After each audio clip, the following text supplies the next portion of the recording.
When most people think of marketers, they assume that they're thinking in color and storylines. I'm here to tell you, I am not that kind of marketer. Was that love at first sight for you in terms of marketing? What I loved is that there are so many different facets of marketing, and I could see myself continuing to grow in many different areas, some of which would be more quantitative. That's what's so fascinating to me about Reddit is everyone uses it for completely different purposes.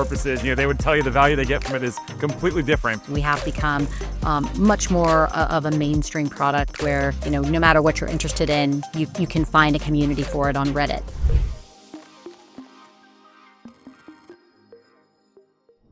Roxy, hello, how are you? Welcome to the show. Great. Hello. Thank you for having me. I want to ask you about the first product that you ever had to market. What was that first product? My first role as a marketer was at The Gap. My little secret is that I actually got a degree in finance. I went to college thinking that I was going to be in science and biology and was really wanted to be a genetic engineer. And, I don't know, a couple of years into it, I had a professor tell me that I would probably be much more suited to something where I was interacting with people more instead of working in a lab, and got a degree in finance. And then after a few years working in finance, realized that while I loved finance, it wasn't very dynamic. You forecast a few times a year, you do annual planning, you close the books, and so went to business school.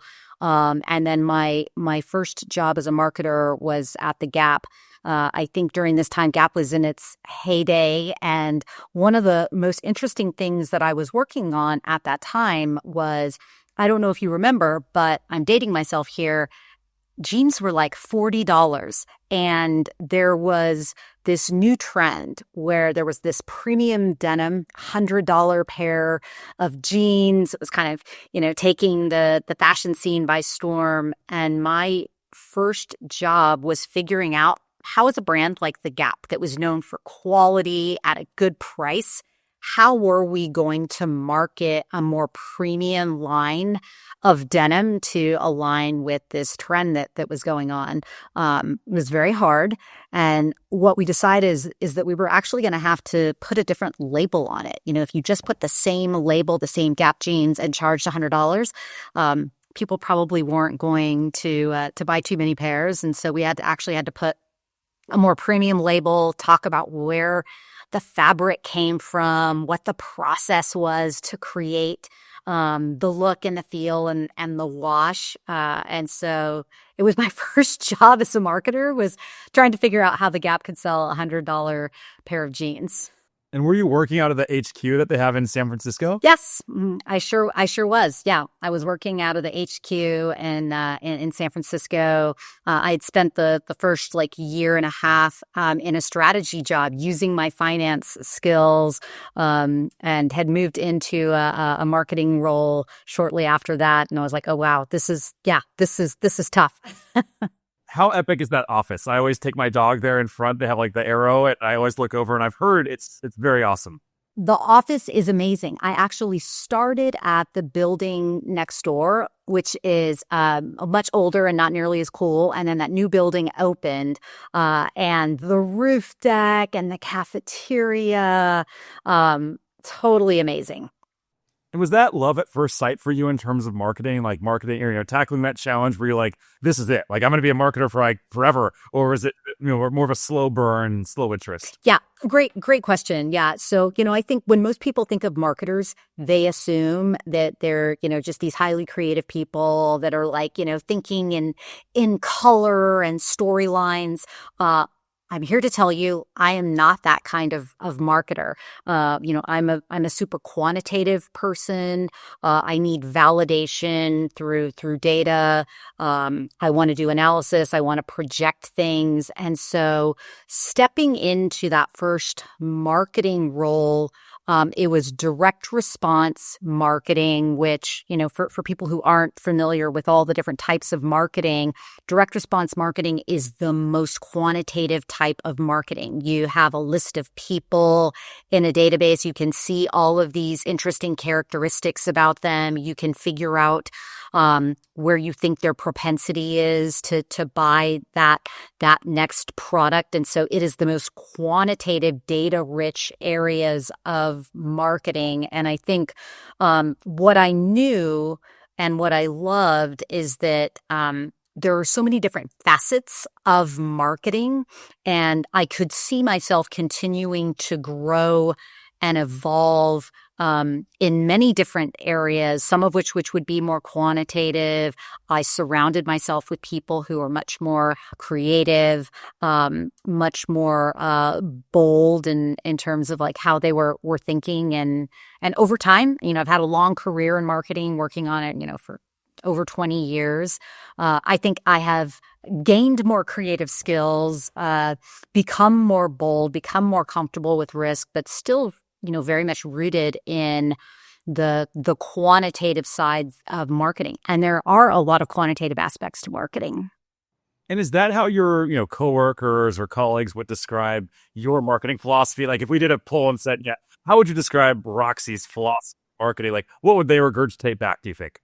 People often refer to me as a pragmatic brand marketer. When I first started my career, there was a whole team of brand managers. And I remember I always was like in awe of them, but I was a little afraid. I was like, oh my gosh, am I ever going to become a brand manager? Like these are people who have amazing instincts and they go with their gut, and they kind of have a vision and a sense of where the brand should go and how it should evolve. And I'm over here and I've got all this data to make my decision, and I think I have evolved into a brand marketer. I think if you asked anyone, they would say, yes, Roxy has worked on, some of the world's largest and most iconic consumer brands. She's a brand marketer, but still incredibly pragmatic in terms of how I approach growing and building a brand and thinking about a brand. And I think a lot of that, goes back to, my quantitative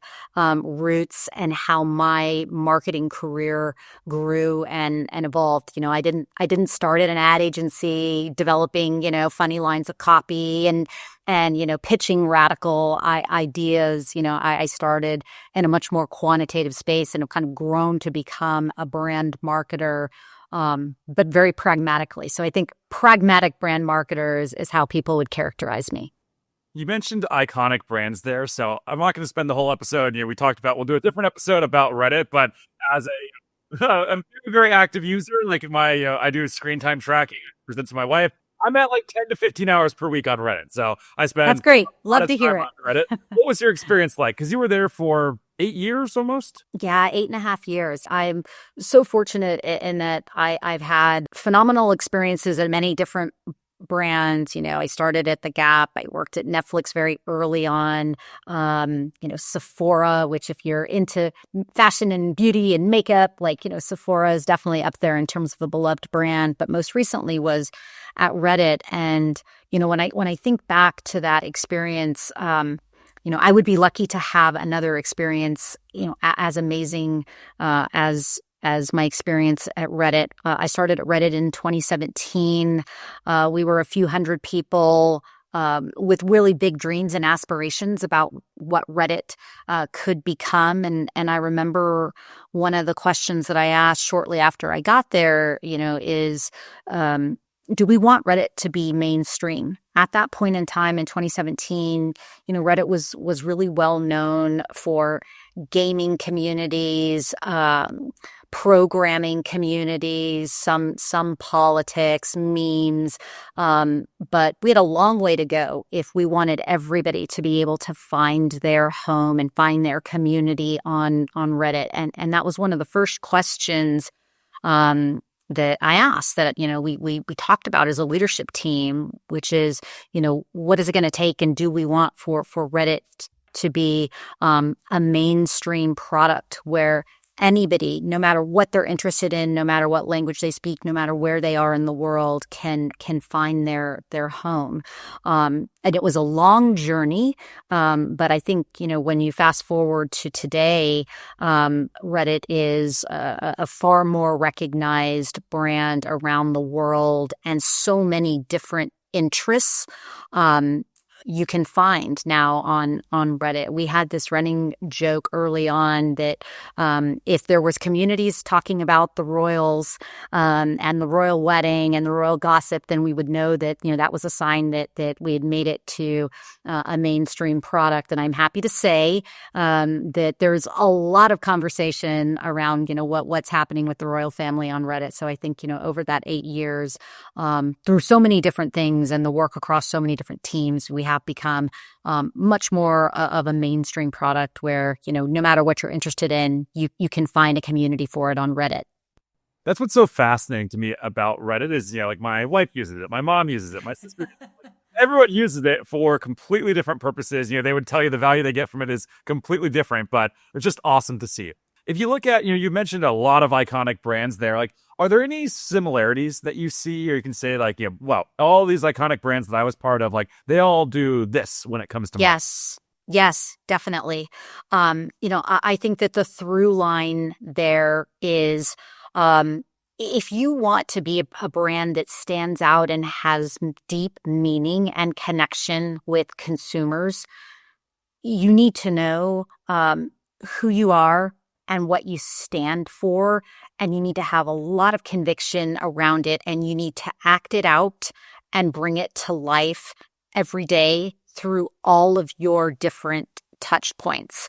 I remember when I was at Netflix, we were trying to create this category of online movie rental. If you probably don't remember, maybe you're too young, but the way that people got movies was they would go to a Blockbuster on a Thursday or a Friday, and they would go into the store, and 9 times out of 10, the movie that they wanted was not there. It had already been checked out. And so you were, ending up coming home. It was a disappointing experience with some movie that you probably didn't want to watch, but it was the only thing that was available. And Netflix was trying to completely change the category. And the proposition was, you can have a subscription, and with this subscription, you can have unlimited movie rentals, and we'll just mail them to you. And we're never going to be out of stock. Whatever you want to watch, you will always have it on hand, because you can have multiple DVDs at home, and you can just be sending them back to us, and then we'll replace it with the next one in your queue.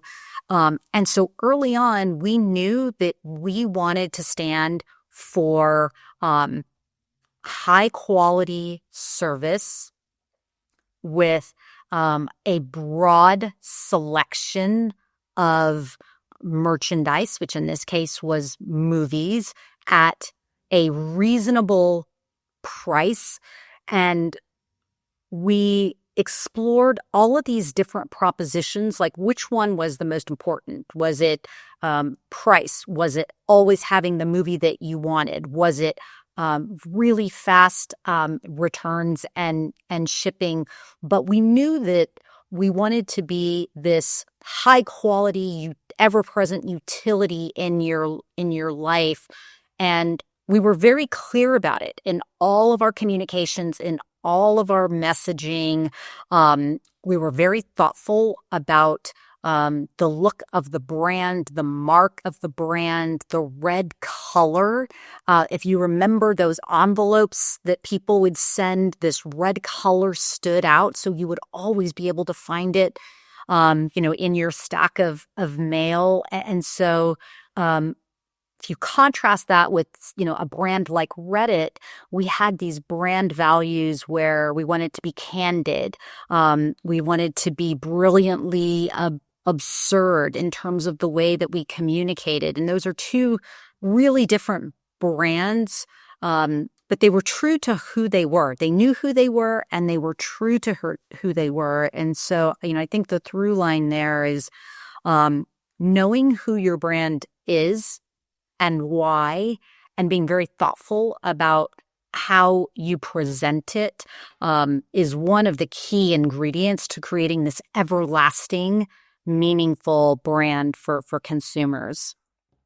And what was the journey like, or the process like to get to that point? Was it just like, hey, you meet with like a small team, and then the next day it's done? A massive discovery process. Like, take us behind the scenes on the iconic brands here. How do you do it?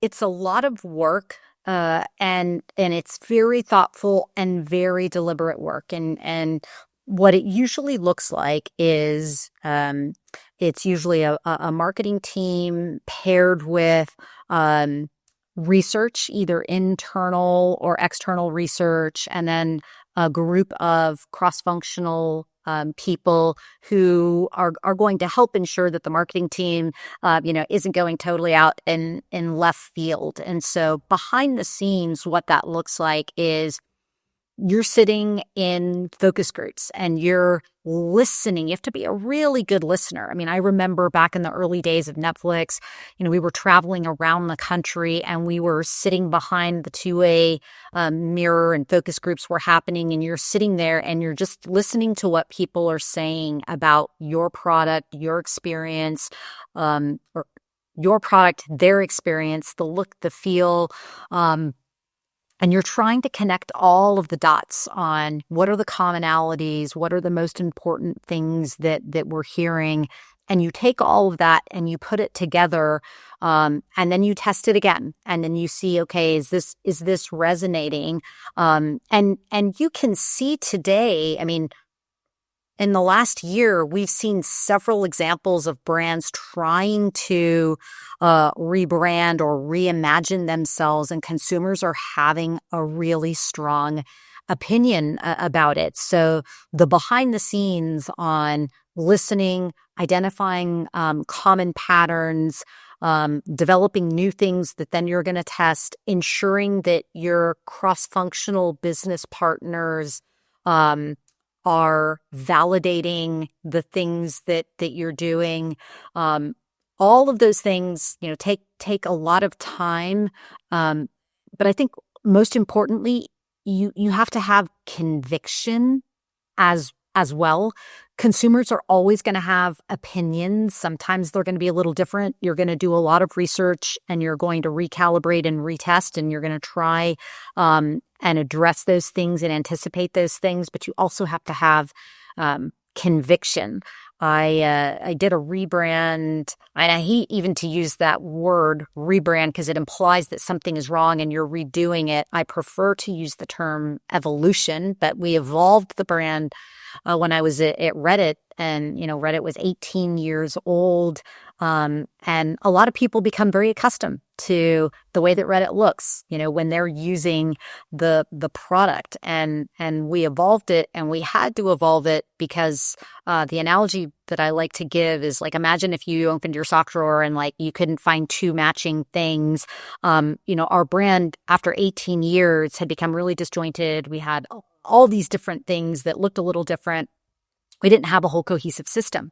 And, we embarked on a year-long project to evolve and build a stronger foundation that could carry us internationally around the world and could take us into the future, and could adapt and evolve for 3D. And it was a scary process because, ultimately you're going to put it out in the world and people are going to have opinions, but you definitely have to have conviction that all of the things that you've done and the reasons why you're doing them and the decisions that you made were right for where you want to go. What do you think? And we can name them, we can not name them, but the two you mentioned them. I'm expecting to find to be an automotive company that tried to do a rebrand, and then a restaurant. What do you think they got wrong in those efforts? Yeah, I think there are two. You're correct. An auto, and then definitely a restaurant. I'll talk about the Cracker Barrel one because I followed this story, and I would find myself at the end of the day thinking, if I was talking to the CMO of Cracker Barrel, here's what I would say. I think that how you communicate what you're doing and why is as important as the actual changes that you're making. And I think right out of the gate, when you say, I'm redoing something, I'm rebranding it, it implies that the existing approach isn't good. And that right away, sets people off. And so, I think one of the things that could have benefited that particular process is um, telling the story of the evolution and connecting the dots with um, here's how it started, here's how it's evolved. It probably has evolved, over the brand's history. And here's some of the continued evolution and where you're going to see it first and how it might show up in the future.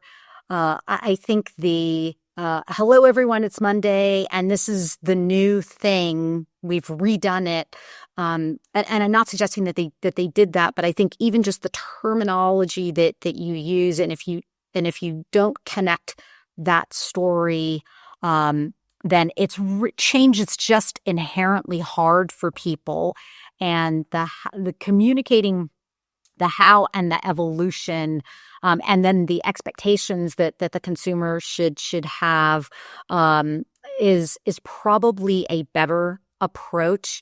I have to hand it to them because I think they came out and they said, nope, we've researched this, we stand behind it, it is the right thing, and it probably was. I really liked what they did, but I think there was a lot in that communication piece and just really helping the consumer understand, because they weren't in the room and they weren't doing all of the research, and I think it's a little hard for them, and so you really have to connect those dots and tell that story, and help them understand how this evolution is going to take the brand into the future. I love just that framing alone of, it's not a rebrand, it's a evolution. That just makes a lot of logical sense. And yeah, I've never thought about that in that way, but that's so true, right? It's like, you think rebrand, it means this is totally broken. That's right. It just sets off in the mind of the consumer, this is wrong and this is the new way, and the new way is better. And I think if you call it an evolution and then you tell a story around the evolution, it makes it a little bit more palatable. And I know that every marketer wants to be able to just flip the switch and turn everything over at once. But even if you roll this out over the course of a 12 months, you may have, a few disconnected pieces, but it might be easier for the consumer. That makes sense. Yeah, my takeaway from that was just like the impressive power of like consumers. Like, they made their voices very well known. Yeah, I talk a lot with just my peers, and the internet, the collection of people that is the internet is now a new stakeholder, and a stakeholder, just like your investors, your customers. Just the internet is going to have an opinion, and recognizing that they are a stakeholder is definitely a new skill that marketers need to have.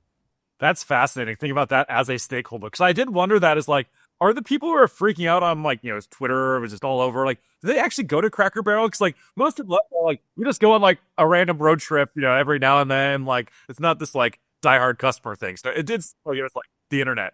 That's fascinating. Now, I know we're getting close to being up on time here, so I want to be mindful and respectful of that. So let's just focus on some advice. So there's a lot of consumer marketers that are listening in. Imagine that you're speaking to those who are, early in their career. Let's say they're, early 20s, mid 20s. What advice would you have to them to build a successful career and just really have an iconic career like you've had? Yeah, I think the one piece of advice that I would share is, marketing channels are going to come and go. I started my career and it was at the beginning of search engine marketing, and now search engine marketing kind of feels like a dinosaur, and everyone is, talking about answer engine or generative AI, becoming the new place for discovery. So channels are going to come and go. Social media wasn't a thing when I started my career, but the one thing that stays consistent, and what companies depend on marketers for, is having a deep understanding of how you're meeting customers' needs, how your brand, your product, your service is meeting customers' needs. And so, my recommendation is never lose sight of that. You will be successful in your role if you always remember that at the end of the day, the product and the service is there to meet the consumer's needs in the best way possible, and to always have that front and center, and to be asking yourself, why are we meeting a customer's needs and why are we the absolute best at it? And I think that is a key to success that's timeless. Amazing. That's where we're going to end it. Before we do wrap here, if there's anyone that's just listening in and wants to follow along with you and your journey and whatever's coming next, where should we send them? Where should they go? You can reach out to me on LinkedIn. Amazing. We'll make sure to link to that. Thank you so much. It's been a lot of fun. Thank you. Appreciate it.